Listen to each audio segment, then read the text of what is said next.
আকৌ পুনৰবাৰ মইনাত আছে দোকানখন বহুত দিন পোৱা নাই কাৰণ মই ব্যস্ততাৰ মাজত যেনি ঘূৰোঁতে দেউলীয়া হৈ গ'লোঁ দেই গাইজ আৰু আহি একদম এয়া পকৰি ঘুগুনি আলু চপ ডিম চপ সকলোতে লাগি গ'লোঁ আৰু আমাৰ মৰমৰ সকলোৰে শ্ৰদ্ধা সকলোকে মই ভাল পাওঁ ৰমজান মাহ চলি মামাই ক'ব নিচিনা আৰু আমাৰ ৰমজান মাহ চলি আছে তেওঁলোকে নেকি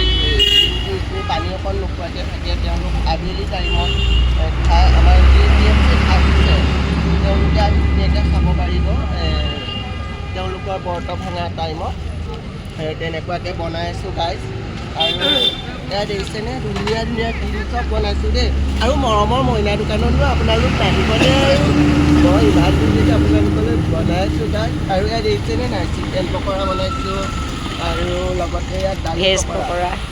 এই দালি পকৰা আৰু বেগ চব মানে এয়া বনাব ৰেডি কৰি থৈছোঁ বনাম আৰু দেই গাইজ একদম ধুনীয়াকৈ আহিব আৰু মোৰ কেমেৰামেনক গোটেইখিনি বস্তু দেখাই দিবলৈ মই অনুৰোধ জনাইছোঁ দেই গাইজ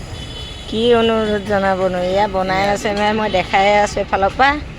এয়া আমাৰ মইনা দোকান আহিবা